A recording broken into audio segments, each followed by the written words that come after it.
Halo sobat semua, selamat datang di channel Donghua TV. Ini adalah rangkuman Donghua A Portrait of Jiang Hu di part pertamanya.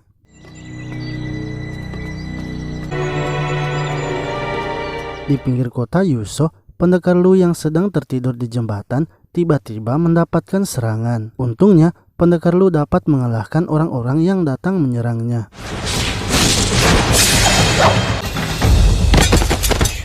Lalu, Wuchang bersaudara yang merupakan bos orang-orang itu pun muncul. Pendekar Lu mengetahui identitas dari Wuchang yang berasal dari sekte Xuanming. Pendekar Lu mengatakan agar saudara Wuchang yang sedang bersembunyi sebaiknya keluar, karena menurut informasi, Wuchang pasti selalu bersama dengan saudaranya.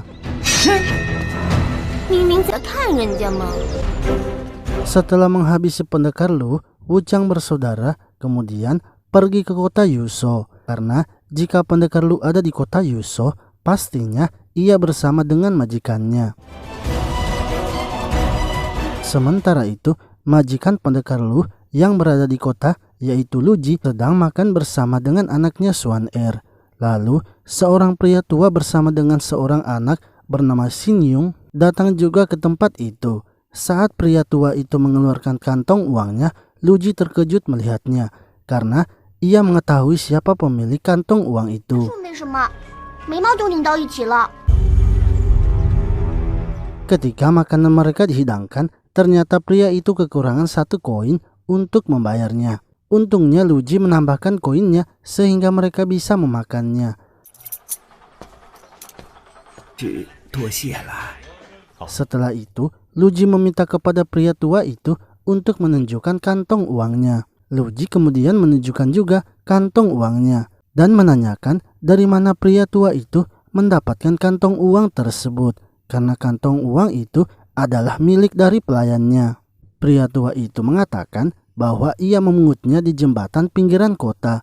Mereka juga bukan berasal dari kota Yuso, melainkan dari kota lain yang datang mengungsi di tempat itu. Luji lalu mengambil kantong uang itu dan bergegas pergi mencari pendekar Lu.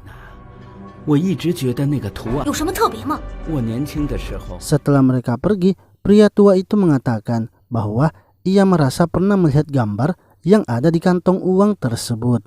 Ia pernah mendengar kalau sekte Xuanming sedang mencari seseorang yang memiliki pedang Dragon Spearing, dan mungkin saja orang yang dimaksud itu adalah Luji. Xing Yun dan pria tua itu lalu bergegas mengejar Luji. Pria tua itu langsung memohon di depan Luji. Ia ingin agar Luji menerima Xing Yun sebagai muridnya. Mendengar hal itu, Xing Yun menolak jika Luji harus menjadi gurunya. Begitu pula dengan Xuan Er yang tak ingin bila ayahnya memiliki murid seperti Xing Yun.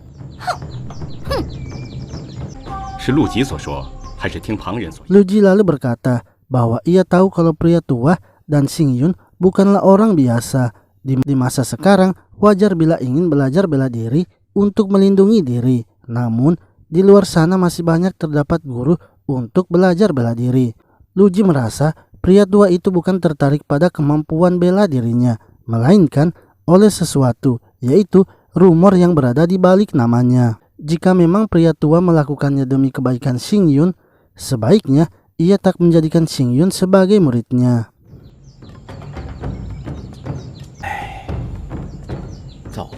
Lalu, ketika pria tua itu akan pergi, ia memberitahu Luji bahwa yang menyerang pendekar Lu adalah sekte Xuanming.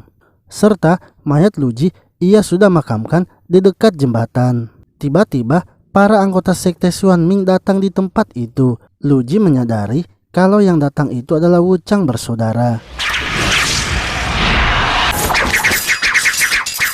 Luji berhasil menghindari serangan dari Wuchang bersaudara.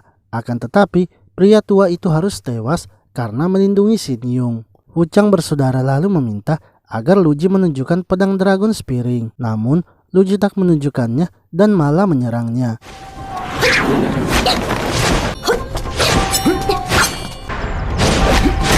Luji meminta agar Wuchang bersaudara memanggil kakaknya, sebab kemampuan mereka berdua sangatlah berbeda jauh. Tiba-tiba, Wuchang bersaudara muncul dan menyandra Xuan Er. Sementara Luji yang berusaha menghentikannya harus terkena racun. Luji yang memakai banyak tenaga dalamnya ketika menyelamatkan Xuan Er membuat ia tak bisa lagi menggerakkan tubuhnya. Wuchang bersaudara kemudian berniat menghabisi Luji yang sedang sekarat. Untungnya Yang Susi datang menyelamatkannya. Wuchang bersaudara yang takut dengan Yang Susi memilih untuk melarikan diri. Setelah itu, Luji yang sudah sekarat meminta kepada Susi agar menerima Xuan Er dan Xing Yun menjadi muridnya. Lalu Xuan Er dan Xing Yun dibawa ke tempat Yang Susi. Ia kemudian memberikan mereka masing-masing kitab yang mereka harus pelajari.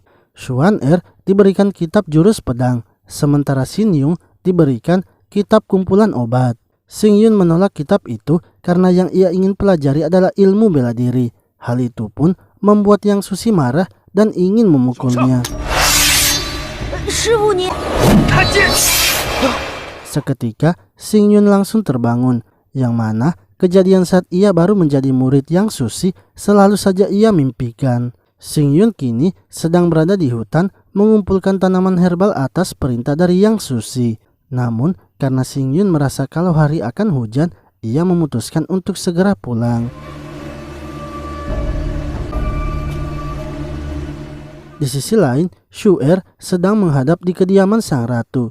Xu Er yang sudah melayani ratu sejak masih kecil, kini diutus keluar untuk berlatih. Menurut sang ratu, Xu Er adalah pelayannya yang paling pintar dan cakap. Untuk itu, sang ratu ingin agar Xu Er pergi ke kota Yosu dan mencarikannya jamur lingsi api yang telah berusia ribuan tahun. Sementara itu Xing Yun yang pulang terkejut karena Xuan Er ada di kamarnya. Xuan Er datang memberitahu Xing Yun bahwa ia merasa guru Yang Susi akhir-akhir ini bersikap aneh. Guru Yang Susi hanya terus terdiam dari pagi sampai malam tanpa makan ataupun minum. Menurut Xing Yun, guru Yang Susi bersikap seperti itu mungkin saja sudah sadar dan ingin mengajarinya bela diri. Sebab selama ini ia hanya diarahkan untuk menghafal semua resep-resep obat dan mencari tanaman herbal. Bagi Xing Yun, guru Yang Susi adalah guru yang bodoh karena selama ini ia tak pernah mengajarinya satu jurus pun. Lalu tiba-tiba guru Yang Susi mendatangi mereka serta menyuruh mereka keluar dan menemuinya. Xing Yun akhirnya mengungkapkan perasaannya kepada guru Yang Susi karena selama ini ia tak pernah sama sekali diajari ilmu bela diri. Bahkan untuk melihat Xuan Er berlatih bersama guru Yang Susi, ia tidak diperbolehkan.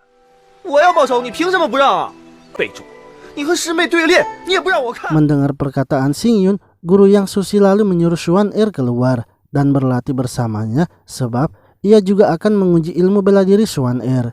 Ia juga kini mengizinkan Xing Yun untuk melihat mereka berlatih. Sementara itu, di sekte Xuan Ming, Nenek Meng sedang memberikan pengumuman bahwa Raja Ming sedang bertapa dan untuk sementara ia yang akan mengurus sekte Xuan Ming.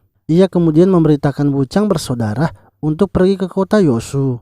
Ia kemudian memerintahkan Wuchang bersaudara untuk pergi ke kota Yuso mencari jamur api yang telah berumur ribuan tahun. Mereka juga diperintahkan untuk kembali menyelidiki keberadaan pedang Dragon Spearing yang sebelumnya telah menghilang di kota Yuso.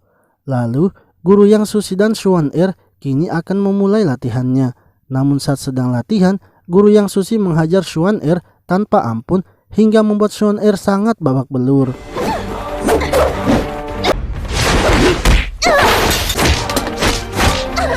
Setelah menghajar Xuan Er, guru Yang Susi merasa kecewa. Ia merasa jika Xuan Er hanya bisa seperti itu, sebaiknya ia wariskan saja jurus pedang itu kepada Xing Yun.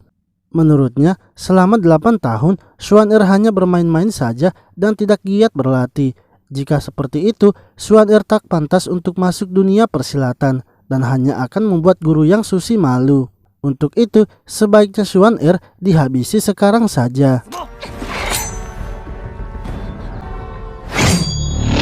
Xuan Er yang kesal kemudian bangkit dan mengeluarkan jurus pedang King Lun. Akan tetapi serangannya itu dapat dihentikan dengan mudah dan guru Yang Sushi langsung mengeluarkan jurus pedang maut.